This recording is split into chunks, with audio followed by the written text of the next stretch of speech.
তো আল্লাহ পাক রব্বুল আলামিন রাসূল সাল্লাল্লাহু আলাইহি ওয়াসাল্লাম বলেছেন, ইসলামের ভিত্তি তৈরি হয়েছে বুনিয়াল ইসলাম আলা খামস, 5টি বিষয়ের উপর।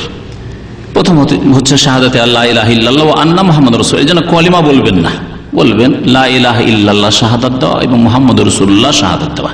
এই দুটি বাক্যের সাক্ষ্য প্রদান করা আল্লাহ ছাড়া কেউ সত্য মাবুদ নেই এবং মুহাম্মদ সাল্লাল্লাহু আলাইহি ওয়াসাল্লাম আল্লাহর প্রেরিত রাসূল। একমাত্র আল্লাহ পাকের ইবাদত বন্দী করব এবং একমাত্র রাসূলুল্লাহ সাল্লাল্লাহু আলাইহি ওয়াসাল্লামের আদর্শ মোতাবেক ইবাদত করব।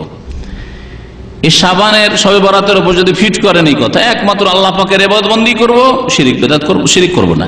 একমাত্র নবী সাল্লাল্লাহু আলাইহি ওয়াসাল্লামের তরিকায়, নবী করিম সাল্লাল্লাহু আলাইহি ওয়াসাল্লাম থেকে যখন প্রমাণিত নয় আর কিছু করব না। নবী করিম সাল্লাল্লাহু আলাইহি ওয়াসাল্লাম থেকে প্রমাণিত শাবানের অনির্দিষ্ট রোজা রাখা, আল্লাহ যাকে তৌফিক দিবে বেশি বেশি রোজা রাখো, কিন্তু শুধু একটি রোজার প্রতীক্ষায় বসে আছেন শুধু, আর বেশি করবেন না, এটি নবী করিম সাল্লাল্লাহু আলাইহি ওয়াসাল্লামের তরিকা নাই। যদি আমরা ভালো করে চিন্তা করে দেখি তো এই কালেমা তাইয়্যিবাতেই আমাদেরকে শিখিয়ে দেওয়া হয়েছে যে ইবাদত বন্দেগী একমাত্র আল্লাহ পাকের এবং ইবাদত বন্দেগী একমাত্র রাসূলুল্লাহ সাল্লাল্লাহু আলাইহি ওয়াসাল্লামের তরিকা মোতাবেক। এই শিক্ষা দেওয়ার জন্যই কালেমা তাইয়্যিবা আল্লাহ পাক নাযিল করেছেন এবং এটি হচ্ছে ইসলামের প্রথম স্তম্ভ। তারপরে বলেছেন নবী সাল্লাল্লাহু আলাইহি ওয়াসাল্লাম ওই ইকামিস সালাহ, 5 ওয়াক্ত নামাজ কায়েম করা। তারপরে বলেছেন ইতাইজ যাকাত, যাকাত প্রদান করা। 4 নম্বরে বলেছেন ওয়াসওমে রমজান, রমজান মাসে রোজা রাখা। তা রমজান মাসে রোজা রাখা ইসলামের স্তম্ভ। যেই ব্যক্তি রমজান মাসে রোজা রাখবে না, অথচ সে সুস্থ, অথচ সে মুকিম মুসাফির নয়, তার শরীয়তি কোনো ওজর নেই, দিন বড় তাই রাখছি না, খুব গরম সেই জন্য রাখছি না, কাজ ভারী সেই জন্য রাখছেন, এগুলি ওজর আল্লাহ পাক কবুল করেননি।